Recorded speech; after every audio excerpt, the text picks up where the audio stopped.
Suman TV ప్రేక్షకులకి నమస్తే. ఈరోజు మణిపాల్ హాస్పిటల్స్లో కార్డియాలజిస్ట్ చీఫ్ ఆయనే డాక్టర్ ఎన్ మురళీకృష్ణ గారు. ఆయనతో ఉన్నాం మనము. సో సార్తో కొన్ని హార్ట్ ఇష్యూస్ గురించి మాట్లాడడానికి వచ్చాను నేను. బికాజ్ గత 30-40 సంవత్సరాలుగా ఆయన కార్డియాలజీ డిపార్ట్మెంట్లో చీఫ్గా ఎన్నో కేసుల్ని డీల్ చేస్తూ, ఆయన ఫాదర్ కూడా మొట్టమొదటి విజయవాడలో హార్ట్ సర్జన్గా ఉండడము అనేది ఆయనకి ఇంకా ఇంకా ఎక్స్పీరియన్స్ని ఇచ్చింది చిన్న ఉన్నప్పటి నుంచి చూస్తూ. సో ఆయనతో మాట్లాడితే బాగుంటుందేమో, ఎందుకంటే ఈ మధ్య కరోనా తర్వాత చాలామందికి హార్ట్ ఇష్యూస్ చాలా వస్తున్నాయి. వాటి గురించి ఆయన కరెక్ట్ పర్సన్ అనిపించింది నాకు. కాబట్టి నేను ఇక్కడికి వచ్చేసిన మాట్లాడదాం. సార్ నమస్తే. సార్ యాక్చువల్గా కరోనా తర్వాత హార్ట్ ఇష్యూస్ అనేవి విపరీతంగా పెరిగిపోయాయి సార్. అసలు ఏంటో తెలియదు, ఉండి ఉండి సడన్గా గుండె పట్టుకొని పడిపోయి చనిపోయే వాళ్ళు చాలామంది అయిపోయారు. అసలు వాళ్ళకి ముందుగా తెలియట్లే అసలు ఏమవుతుంది బాడీలో అనేది. Why is this happening sir basically? Covid అనేది వచ్చిన తర్వాత ఈ గత 4 సంవత్సరాలుగా మనం కోవిడ్ బారిన పడిన వాళ్ళని చూస్తూ ఉన్నాం. ప్రత్యేకంగా ఈ వైరస్ వల్ల మేజర్ ప్రాబ్లమ్స్ లంగ్స్ రిలేటెడ్, అంటే న్యూమోనియా, కోవిడ్ న్యూమోనియా రావటం, తర్వాత ఆక్సిజన్ డౌన్ అవటం, వాళ్ళు శ్వాస సంబంధమైన బాధలతోటి, తర్వాత ఆక్సిజన్ బీపీ డౌన్ అవటం, ఇలాంటి చాలా కాంప్లికేషన్ చూసాం. రికవరీ శాతం బాగానే ఉన్నా కూడా అట్లనే మోర్టాలిటీ, అంటే చాలామంది మృత్యువాత పడ్డారు ఈ కోవిడ్ బారిన. రెండో కేటగిరీ లంగ్స్ తర్వాత ముఖ్యంగా ఎఫెక్ట్ అయిన ఆర్గను మేము చూసింది ఏంటంటే, ఒకటి హార్ట్ రిలేటెడ్ ఇష్యూస్, ఒకటి బీటింగ్లో తేడాలు రావటం, ఇర్రెగ్యులర్ హార్ట్ బీటింగ్ ఒకటి, తర్వాత హార్ట్ మజిల్ అనేది డ్యామేజ్ అయ్యి పంపింగ్ తగ్గటం ఒకటి, తర్వాత ఆఫ్ లేట్ కొన్ని రీసెర్చ్ పేపర్స్ మనం చూసినట్టయితే వ్యాక్సిన్ రిలేటెడ్ ఇష్యూస్ కూడా కొన్ని ఉన్నాయి. అంటే రక్తనాళాల్లో బ్లాక్స్ ఏర్పడి రక్తం గడ్డగట్టి దానివల్ల స్ట్రోక్స్ రావటం, సడన్గా పోస్ట్ వ్యాక్సినేషన్లో కొన్ని కాంప్లికేషన్స్ అనేది కూడా చూడటం జరిగింది. మీరు అన్నట్టుగా హార్ట్ బీట్లో వేరియేషన్స్ ఉండి ఉండి సడన్గా హై అయిపోవడం, లేకపోతే ఉండి ఉండి లో అయిపోవడం, దానివల్ల షార్ట్ సర్క్యూట్స్ క్రియేట్ అవ్వడం, ఇలాంటివన్నీ కూడా వింటున్నాం. వీటికి ట్రీట్మెంట్స్ ఏంటి, అసలు వీటికి మెయిన్ కారణాలు ఏంటి, వీటిని ఎట్లా అవాయిడ్ చేయొచ్చు? సో వీటిని బేసిక్గా రిథమ్ డిజార్డర్స్ అంటారు. రిథమ్ అంటే హార్ట్ లయబద్ధంగా కొట్టుకోవటానికి 60 నుంచి 100 టైమ్స్ ఇది నార్మల్ బీటింగ్. హార్ట్ స్లోగా కొట్టుకోవటం దాన్ని బ్రాడీకార్డియా అంటాం, బ్రాడియారిథమియా అంటాం. హార్ట్ వేగంగా కొట్టుకోవటానికి టాకికార్డియా అంటాం. నార్మల్గా ఎవరికన్నా లయబద్ధంగా కొట్టుకోకుండా ఇర్రెగ్యులర్ బీటింగ్ జరిగిందంటే హార్ట్ లోపల కండక్షన్ సిస్టమ్ అనేది ఒకటి ఉంటుంది. ఇప్పుడు హార్ట్కి రక్త ప్రసారం, గుండెకి రక్తం సరఫరా చేసే దమనులు అంటే కొరోనరీ ఆర్టరీస్ ఎట్లా ఉంటాయో, కండక్షన్ సిస్టమ్ అనేది ఒక సర్క్యూట్ లాగా ఉంటుంది. హార్ట్ నుంచి హార్ట్ బీట్ జనరేట్ అయ్యేదాన్ని ఎస్ఏ నోడ్ అంటాం, సైనోయేట్రియల్ నోడ్. అక్కడ నుంచి heart it's a generator, current అనేది సప్లై చేస్తాయి.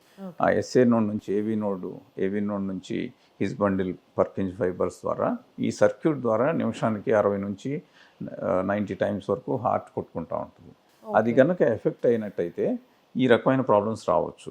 కండక్షన్ సిస్టమ్ కనుక స్లో అయినట్టయితే, అది ఏజ్ ఫ్యాక్టర్ వల్ల కావచ్చు, వేరే కారణాల వల్ల కావచ్చు, ఈ కండక్షన్ సిస్టంలో తేడాల వల్ల ఒక్కోసారి హార్ట్ బాగా స్లో అయిపోయి హార్ట్ బ్లాక్లోకి వెళ్ళిపోయి హార్ట్ వేగం తగ్గిపోయి 30 సార్లు 40 సార్లు ఇంకా స్లోగా కొట్టుకుని ఒక్కోసారి బ్రెయిన్కి రక్తం అందక పడిపోవటం, ఫిట్స్ లాగా రావటం, అన్కాన్షియస్ అవటం, ఇట్లాంటివి చూస్తూ ఉంటాం.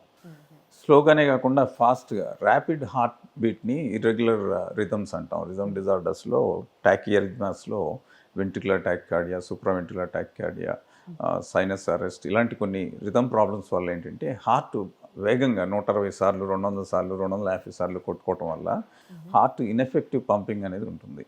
అంత ఫాస్ట్గా కొట్టుకున్నప్పుడు హార్ట్ నుంచి రక్తం రావటం అనేది బ్రెయిన్కి అందటం జరగకపోవచ్చు, మిగిలిన అవయవాలకి అందక. సో దానివల్ల కూడా కాంప్లికేషన్స్, బీపీ డౌన్ అవటం, పేషెంట్ అన్కాన్షియస్ అవటం, ఒక్కోసారి ఇట్లా లయబద్ధంగా కొట్టుకుంటూ ఆగిపోతే వాళ్ళకి షాక్ ఇవ్వటం, ఇలాంటివి కూడా చేయాల్సి వస్తాయి. ఇవన్నీ rhythm related problems heart. And BP ఎట్లా రిలేటెడ్ సార్ హార్ట్ హెల్దీ ఉండడానికి కానీ లేకపోతే అన్హెల్దీ అయిపోవడానికి కానీ? సో వీటిని రిస్క్ ఫ్యాక్టర్స్ అంటాం. రిస్క్ ఫ్యాక్టర్స్ అనేవి గుండె జబ్బులు దారితీసేదానికి మెయిన్గా hyper tension, BP, high blood pressure, అలాగే డయాబెటీస్ మెలైటస్, తర్వాత డిస్లిపిడీమియా అంటే కొలెస్ట్రాల్ అధిక స్థాయిలో ఉంటాం, స్మోకింగ్, ధూమకాయం, వంశపారంపర్యంగా కొంతమందికి గుండె జబ్బులు అనేవి సంక్రమిస్తాయి. అదే కాకుండా ఈ రోజుల్లో స్ట్రెస్ అనేది కూడా ఒక రిస్క్ ఫ్యాక్టర్. స్ట్రెస్ వల్ల కూడా మనం అనేక దుష్పరిణామాలను చూస్తూ ఉన్నాం. అంటే జనాలు హార్ట్ని హెల్దీగా ఉంచుకోవడానికి ఏం చేయాలి, ఒకవేళ హార్ట్ ఇష్యూస్తో మీరు అన్నట్టుగా సడన్గా ఏదైనా ఇష్యూ వస్తే ముఖ్యంగా ఈ చుట్టుపక్కల ఉన్న వాళ్ళందరికీ కూడా మీ హాస్పిటల్కి రీచ్ అయ్యే లోపు ఏం చేయొచ్చు? ఫస్ట్ ఎయిడ్ అనేది మెయిన్. ఎవరికన్నా ఒక గుండె పట్టుకోవటం కానీ ఆయాసం లాగా కానీ వచ్చినప్పుడు సో ఇమీడియట్గా పక్కనున్న ఎవరన్నా దగ్గరలో అందుబాటులో ఉన్న వైద్య సదుపాయం దగ్గరికి వెళ్ళి బీపీ ఒకటి చెక్ చేయించుకోవటం కానీ, తర్వాత వీలైతే ఈసీజీ ఎలక్ట్రోకార్డియోగ్రామ్ అనేది తీయటం వల్ల కొంతవరకు మనకు తెలుస్తుంది. చాలామంది అపోహతోటి అది గుండె నొప్పి అయినా కానీ అది గుండె నొప్పి నాకెందుకు వస్తుంది, ఇది గ్యాస్ కావచ్చు అని గ్యాస్ ట్యాబ్లెట్స్, ఈనో ట్యాబ్లెట్స్ ఇలాంటివి తెచ్చుకుని దానివల్ల డిలే చేయటం వల్ల ఏంటంటే దానివల్ల హార్ట్కి నష్టం అనేది జరిగేదానికి అవకాశం ఉంది. సో అవేర్నెస్ ప్రతిదాన్ని కూడా మీరు లైట్గా తీసుకోకూడదు. చెస్ట్ పెయిన్ కానీ, ఆయాసం కానీ, దడ కానీ, లేకపోతే కళ్ళు తిరగటం కానీ, చెమటలు పట్టడం కానీ, ఇలాంటి వ్యాధి లక్షణాలు అంటే లక్షణాలు కనపడినప్పుడు ఇమీడియట్గా మీరు rush to nearby hospital or nearby physician or even RMP also village లెవెల్లో ఎవరు అందుబాటులో ఉంటే వాళ్ళకి కనుక చూపించినట్టయితే వాళ్ళు చెప్తారు అబ్నార్మల్ బీపీ ఉంది, లేకపోతే లో బీపీ ఉంది మీకు, లేకపోతే నాడి తక్కువగా కొట్టుకుంటా ఉంది, నాడి ఎక్కువగా దాన్ని బట్టి కొన్ని ప్రివెంటివ్ మెజర్స్ అనేవి తీసుకోవచ్చు. సపోజ్ బీపీ డౌన్ ఉంటే వాళ్ళు సెలైన్ స్టార్ట్ చేసి తర్వాత ఫస్ట్ ఎయిడ్ మెడికేషన్, ఈ రోజుల్లో యాస్పిరిన్ అంటే బ్లడ్ థిన్నర్స్, యాస్పిరిన్, క్లోపిడోగ్రిల్ కొన్ని మెడిసిన్స్ అనేది వాళ్ళకి ఇవ్వటం వల్ల కొంతవరకు ఫస్ట్ ఎయిడ్ అనేది ఇవ్వటం జరుగుతుంది. అండ్ ఎప్పుడు అందరికీ ఉండే డౌటే సార్ ఇది, ఒక్కసారి హార్ట్కి సంబంధించిన ప్రాబ్లం వస్తే జీవితాంతం ట్యాబ్లెట్స్ వాడాలి అనే ఒక ఇది ఉంటుంది. దీనివల్ల బాగా టెన్షన్ పడిపోతుంటారు, ఇంకా నేను ఎప్పుడు ట్యాబ్లెట్స్ వాడాల్సిందేనా, వేసుకోవాల్సిందేనా అని. సో దీనికి ఇంకేమైనా ఉందా sir? Is there any other way? Heart సంబంధంగా మెయిన్గా ఇక రావటానికి హార్ట్ స్ట్రోక్స్ అంటే గుండెపోటు రావటానికి రక్తనాళాల్లో అడ్డంకులు, కొలెస్ట్రాల్ డిపాజిట్స్ ఇవి ఉండటం వల్ల ఒకటి హార్ట్ అటాక్ అయినా రావచ్చు, లేకపోతే సిమ్టమ్స్ యాంజైనా అంటే గుండె పట్టుకోవటం రావచ్చు. వాళ్ళకి అటాక్ అంటే గుండె కండ డ్యామేజ్ అయ్యి హార్ట్ మజిల్ డ్యామేజ్ అయిన తర్వాత డాక్టర్ని అప్రోచ్ అయితే దానికి సంబంధించిన మందులనే ఇస్తాం. రాకుండా కూడా అంటే హార్ట్ ఏమి డ్యామేజ్ జరగకుండా కూడా రక్తనాళాల్లో బ్లాక్స్ ఉండటం వల్ల వాళ్ళకి ఛాతీలో నొప్పి, ఛాతీలో మంటలాగా రావటం, ఆయాసం రావటం ఇవన్నీ. సో వీళ్ళకి ప్రివెంటివ్గా మెడిసిన్స్ అనేది లైఫ్ లాంగ్ వాడాలి. హార్ట్ అటాక్ వచ్చినా రాకుండా కాపాడుకోవాలన్నా కూడా ఆ బ్లాక్స్ ఉన్నప్పుడు, ఇప్పుడు 60% బ్లాక్ ఈ రోజు ఉందనుకోండి, అది ప్రోగ్రెస్ అయ్యే రిస్క్ ఉంటుంది. కొలెస్ట్రాల్ డిపాజిట్ అనేది పెరుగుతూ ఉంటుంది మన వయసుతో పాటుగా. ఆ డిపాజిట్ ఈ సంవత్సరం 60% ఉన్నది, నెక్స్ట్ 3 yearsలో అది 90% అయ్యి హార్ట్ అటాక్ దారితీసే రిస్క్ అనేది ఉంటుంది. సో ఆ రిస్క్ నుంచి మనం కాపాడుకోవాలంటే లైఫ్ స్టైల్ మోడిఫికేషన్ ఒకటి, మీకున్న రిస్క్ ఫ్యాక్టర్స్ని అదుపులో పెట్టుకోవాలి. బీపీ ఉంటే బీపీ కంట్రోల్గా పెట్టుకోవాలి, షుగరు, తర్వాత ఆహారంలో చాలా జాగ్రత్తలు తీసుకోవాలి, కొవ్వు పదార్థాలు లేకుండా చూసుకోవాలి, రెగ్యులర్ వ్యాయామం, శారీరక శ్రమ అనేది ఎంతో కొంత ఉండాలి, స్ట్రెస్ తగ్గించుకోవాలి. సో ఇలాంటివన్నీ అదుపులో పెట్టడం వల్ల ఏంటంటే ఈ వ్యాధి అనేది మనకి ప్రోగ్రెస్ కాకుండా అట్లీస్ట్ హాల్ట్ చేయొచ్చు. We can stop, at least we can halt the progression of the disease.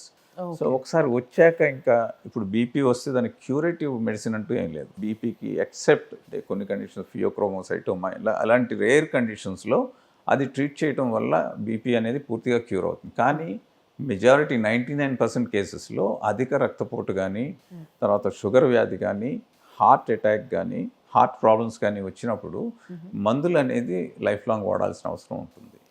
ఇది ఫర్దర్గా డ్యామేజ్ కాకుండా ఉండేదానికి, ఆ వ్యాధి పెరగకుండా ప్రోగ్రెస్ కాకుండా ఉండేదానికి మందులు మాత్రం జాగ్రత్తగా వాడాలి. ఆ మందుల వల్ల ఎటువంటి సైడ్ ఎఫెక్ట్స్ ఉండవు. బేసిక్గా ఇచ్చేవి బ్లడ్ థిన్నర్స్ అంటే రక్తం పలచపట్టడానికి, రక్తం గడ్డగట్టకుండా ఉండేదానికి, తర్వాత కొలెస్ట్రాల్ డిపాజిట్స్ పెరగకుండా ఉండేదానికి ఇచ్చే మెడిసిన్స్ అనేది 2-3 రకాలు. ఇవి లైఫ్ లాంగ్ వాడాలి. కాంప్లికేషన్స్ వాడే మెడిసిన్స్, హార్ట్ మజిల్ వీక్ అయింది, పంపింగ్ వీక్ అయింది, మీకు 4 అడుగులు వేస్తేనే ఆయాసం వస్తూ ఉంది, వాటికి తగ్గ మెడిసిన్స్ వేరే ఉంటాయి. ఆ ప్రాబ్లం వచ్చినప్పుడు ఆ ప్రాబ్లంకి ఇచ్చే మెడిసిన్స్ అనేది మారుతూ ఉంటాయి. రెగ్యులర్ చెకప్స్లో అవి డాక్టర్లు సజెస్ట్ చేస్తారు మీకు. Thank you so much for the information sir. Thanks a lot.